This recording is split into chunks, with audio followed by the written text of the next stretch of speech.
আসসালামু আলাইকুম। আশা করি সকলেই ভালো আছেন। আলহামদুলিল্লাহ, আপনাদের দোয়ায় আমিও ভালো আছি। দর্শক, সাথে আছি আমি অধ্যয়নরত কৃষিবিদ মাহফুজুর রহমান।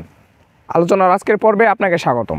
আলোচনা শুরু করার আগে আপনারা যারা কৃষিকে ভালোবাসেন, কৃষিকাজের সাথে সম্পৃক্ত আছেন, তাদের কাছে একটা রিকোয়েস্ট থাকবে, আমাদের চ্যানেলটি সাবস্ক্রাইব করে আমাদের পাশে থাকুন। দর্শক, আজকে আমরা আলোচনা করব সেক্স ফেরামন ফাঁদ সম্পর্কে। এটি একটি ক্ষতিকারক পোকা দমন ফাঁদ। আজকে আমরা কথা বলবো এই ফাঁদটির সঠিক ব্যবহার সম্পর্কে। চলুন শুরু করা যাক। এটি একটি বেগুনের ক্ষেত। এখানে তারা এই ফাঁদটি ব্যবহার করেছে যেন ডগাতে ক্ষতিকারক পোকা আক্রমণ না করতে পারে। এখানে আপনারা দেখুন যে এখন পর্যন্ত বেগুনে কোনো প্রকার ফুল আসে নাই, কোনো প্রকার ফলও ধরে নাই, কিন্তু তারা এখানে সেই ফাঁদটি ব্যবহার করেছে। কেন করেছে? কারণ ক্ষতিকারক পোকাটি ডগাতেও আক্রমণ করতে পারে। যেন ক্ষতিকারক পোকাটি ডগাতে আক্রমণ না করতে পারে, সেজন্য তারা এখানে সেক্স ফেরামন ফাঁদটি ব্যবহার করেছে। এখন আমরা জানবো এই ফাঁদের মাঝে কী কী আছে এবং এই ফাঁদের সঠিক যে ব্যবহারটি সেটা আমরা আপনাদের সামনে তুলে ধরবো। এখানে দেখুন, এখানে কিন্তু সাধারণ একটি বয়াম দেওয়া আছে। এখন আপনাদের মনে জাগতে পারে যে বয়ামে কীভাবে ফাঁদ তৈরি হয়, কিন্তু বয়ামের ভিতরে এখানে দেওয়া আছে একটা তাবিজ। যে তাবিজে রয়েছে স্ত্রী পোকার যে ক্ষতিকারক যে পোকাটি, স্ত্রী পোকার হরমোন দেওয়া আছে। এখানে স্ত্রী পোকার হরমোন দেওয়া আছে। এই স্ত্রী পোকার হরমোনের আকর্ষণে যে পুরুষ পোকাগুলো রয়েছে সেগুলো এখানে প্রবেশ করবে। এখানে ফুটো দেওয়া আছে, এই ফুটোর মাধ্যমে প্রবেশ করবে এবং এর নিচে দেওয়া আছে সাবানের পানি।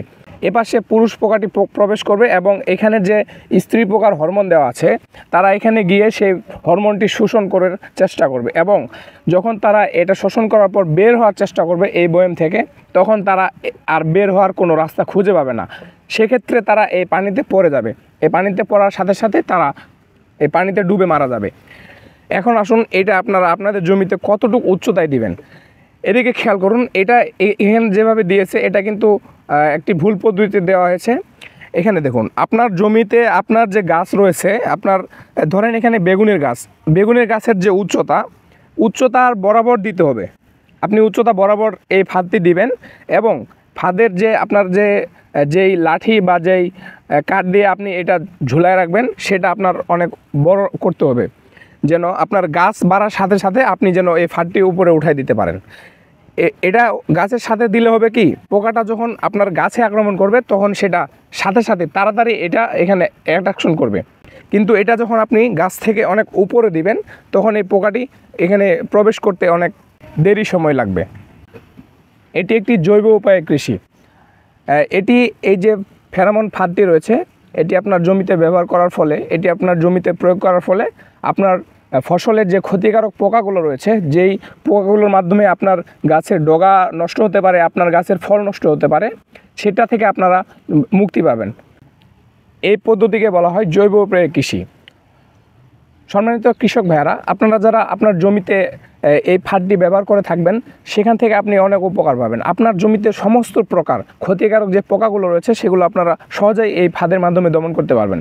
আপনাদের প্রথমে জানতে হবে, এটা যদি আপনার জমিতে ব্যবহার করেন তাহলে আপনাকে শুরুতে আপনাদের জানতে হবে যে এই ফাঁদের আদর্শ যে ব্যবহারটা, এই ফাঁদের সঠিক যে ব্যবহারটা সেটা সম্পর্কে জানতে হবে। আমি আশা করি এতক্ষণ ধরে আপনাদের সেই ব্যবহার সম্পর্কেই আপনাদের সামনে তুলে ধরার চেষ্টা করলাম। আশা করি, জানি না কতদূর আপনারা সেই ব্যবহার সম্পর্কে জানতে পেরে গেছেন।